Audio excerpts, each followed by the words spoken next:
दोस्तों, पुरातत्वविदा अक्सर नई नई आर्कियोलॉजिकल साइट्स खोजते रहते हैं। हर साइट का अपना ऐतिहासिक महत्व होता है, लेकिन कुछ साइट्स बेहद अविश्वसनीय होती हैं। आज हम आपको 9 ऐसी ही आर्कियोलॉजिकल साइट्स के बारे में बताएंगे। तो चलिए देर न करते हुए शुरू करते हैं आज की हमारी इस वीडियो को।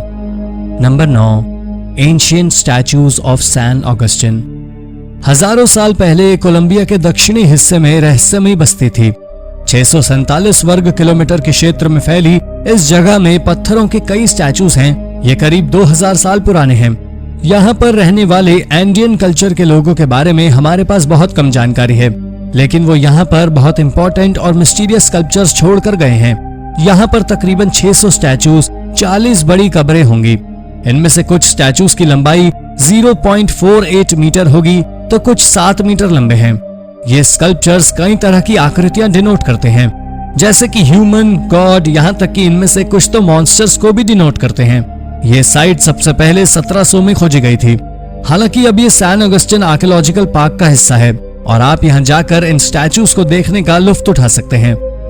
Number 8, King Herod's tomb. King Herod ने 37 से 4 BC तक जूडिया पर शासन किया। इस राजा को अपनी क्रूरता के लिए जाना जाता था। Having murdered all male infants in Bethlehem to prevent the fulfillment of a prophecy about the birth of Messiah. King Herod ऐसा कर सकता था क्योंकि उसने अपनी पत्नी, बेटों और अन्य फैमिली मेंबर्स की भी हत्या की थी। हेरोड की मौत एक अजीब बीमारी से 4 BC में अपने जेरिको के अपने महल में हुई थी। उसे जूडियन डेजर्ट में हेरोइन नाम की जगह पर दफनाया गया था। ये बिल्कुल किसी कोन जैसा बना था।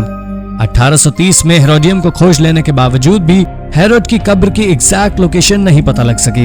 लगभग 1000 साल बाद यहाँ पर एक कब्र मिली, लेकिन उसके अवशेष बुरी तरह टूटे हुए थे। एक्सपर्ट्स का कहना है ये हेरोड की कब्र है और उसकी मौत के बाद उसकी क्रूरता से दुखी प्रजा ने इस कब्र को तोड़ दिया था। चूंकि सभी अवशेष नष्ट हो चुके थे, इसलिए बता पाना मुश्किल है कि ये सच में हेरोड की कब्र है या नहीं। Number 7, port Arthur. यह ऑस्ट्रेलिया की 19वीं सदी की एक पेनल कॉलोनी थी जो 1830 में एक टिम्बर स्टेशन के रूप में शुरू हुई थी। पहले यहाँ पर उन्हीं ब्रिटिश क्रिमिनल्स को भेजा जाता था जिन्हें बहुत कड़ी सजा देनी होती थी। बाद में ऑस्ट्रेलियाई क्रिमिनल्स को भी यहाँ भेजा जाने लगा। ये बहुत टाइट सिक्योरिटी वाली जेल थी और यहाँ से भाग पाना असंभव था। 1855 में इसे और बड़ा कर दिया गया। यहाँ क्रिमिनल्स को साइकोलॉजिकली टॉर्चर किया जाता था।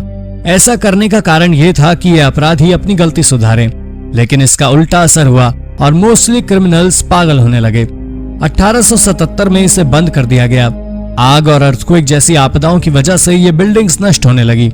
2010 में इसे यूनेस्को की वर्ल्ड हेरिटेज साइट का दर्जा दे दिया गया। नंबर 6,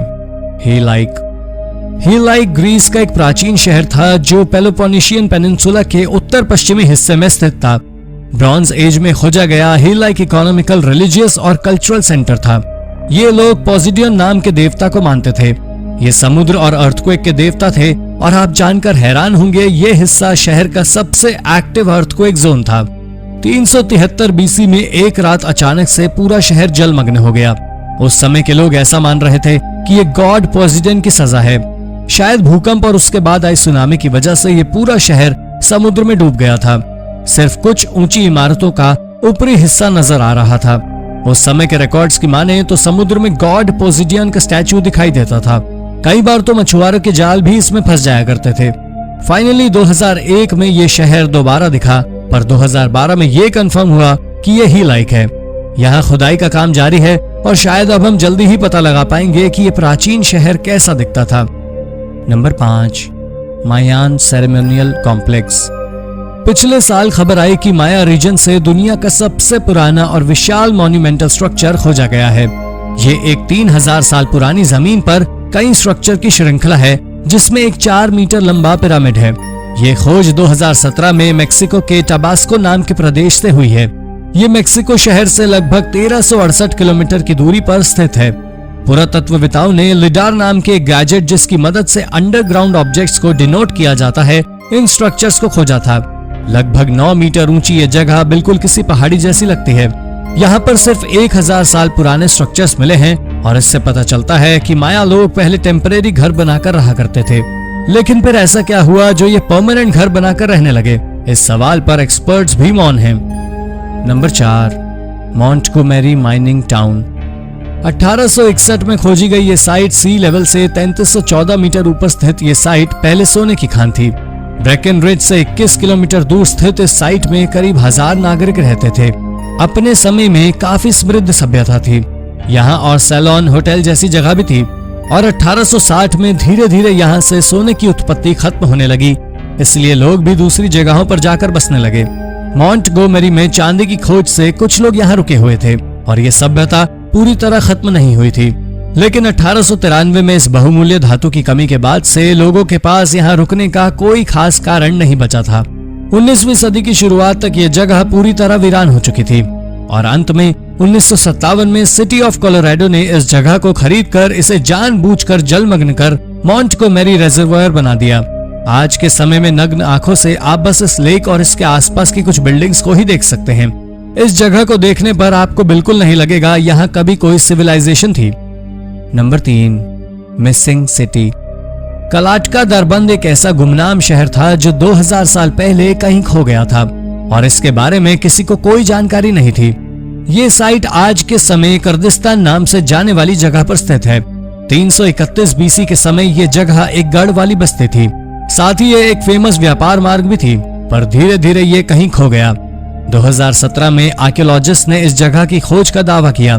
एक्सपर्ट्स का कहना है ये शहर इराक से ईरान के मार्ग में पड़ने वाला एक समृद्ध शहर था। यहाँ के लोग इस रास्ते से जाने वाले सैनिकों को वाइन सप्लाई किया करते थे। 2016 तक इस साइट पर किसी भी तरह का एक्सकेवेशन कार्य करना सेफ नहीं था, इसलिए यहाँ से जुड़ी अधिकतर जानकारी ड्रोन और सैटेलाइट से ली गई तस्वीरों से मिली है। इनमें बड़ी बड़ी किले की दीवारें, गेहूं और जौ की फसलें दिखाई दी हैं। अब पुरातत्वविद यहाँ पर खुदाई कर इन अवशेषों को निकाल रहे हैं ताकि वो इस गुमनाम शहर की पहेलियां सुलझा सकें। नंबर 2, सैनाडू। चीन की ग्रेट वॉल के उत्तर में और बीजिंग से 350 किलोमीटर दूर ये प्राचीनी चीनी साइट ज़ैनाडू, जिसे शैंगडू भी कहा जाता है, ये जगह मंगोल रूलर कुबलाई खान के समय की राजधानी थी। इसी साइट पर कुबला खान ने ही युआन वंश की भी स्थापना की थी, जिसने करीब 100 सालों तक शासन किया। नॉर्थ एशिया में तिब्बती बौद्ध धर्म के प्रचार प्रसार में इस साइट का काफी बड़ा रोल था, जो कि आज भी कई जगहों पर माना जाता है। ये प्राचीन चाइनीज फेंग शुई स्टाइल में बना हुआ था। इस साइट पर कई धार्मिक स्थल थे, मकबरे, खानाबदोश, शिविर और कैनाल्स भी थे। मार्को पोलो 1275 में ज़ैनाडू आया था और उसने यूरोपियन लोगों को यहाँ की समृद्ध सभ्यता के बारे में बताया। 1369 में इसे जू यानजियांग ने जीत लिया। अलग अलग कल्चर्स के बीच फ्यूजन की वजह से 2012 में इसे यूनेस्को की तरफ से वर्ल्ड हेरिटेज साइट का दर्जा दे दिया गया। नंबर 1, स्कैराब्रे। स्कॉटलैंड के पश्चिमी कोस्ट पर स्थित स्कैराब्रे नाम की ये साइट पत्थरों की बनी हुई एक नियोलिथिक सेटलमेंट है। यहाँ पर इकट्ठे 10 फ्लैगस्टोन हाउस मिट्टी के बांधों के बीच बने हुए थे। इस सेटलमेंट में एक पुराने समय का सीवर सिस्टम भी था। यहाँ पर हर घर में टॉयलेट्स और ड्रेन्स थे। इन ड्रेन्स की मदद से ही मल मूत्र समुद्र में बहा दिया जाता था। ये 3180 से 2500 बीसी के समय में स्कैराब्रे यूरोप का सबसे समृद्ध नियोलिथिक गांव था। ये स्टोनहेंज और पिरामिड्स दोनों से ही काफी पुराना है। यहाँ के घर आज के समय की तुलना में काफी छोटे हुआ करते थे। औसतन एक घर का साइज 40 वर्ग मीटर होता था। स्कैराब्रे को पहली बार 1850 में खोजा गया था। लेकिन अगर आप सोच रहे हैं हर साइट की तरह इसकी खोज की भी कंस्ट्रक्शन वर्क के दौरान हुई थी, तो आप गलत हैं। एक तेज तूफान के बाद मिट्टी ढहने की वजह से इस साइट की खोज हुई थी। 1868 में साइट को बंद कर दिया गया और 1913 में साइट को लूट लिया गया और यहाँ से कई आर्टिफैक्ट्स चुरा लिए गए। एक्सपर्ट्स का कहना है 2500 बीसी के समय यहाँ का सिविलाइजेशन नष्ट हो गया था। हालांकि इसकी सटीक वजह तो कोई नहीं जानता, लेकिन ऐसा माना जा रहा है कि इसकी वजह तूफान हो सकती है। तो दोस्तों, इनमें से कौन सी साइट आपको सबसे रोचक लगी, हमें कमेंट में जरूर बताइए। और ऐसी ही अन्य रोचक जानकारियां पाने के लिए हमारे चैनल को सब्सक्राइब करना ना भूलें। धन्यवाद।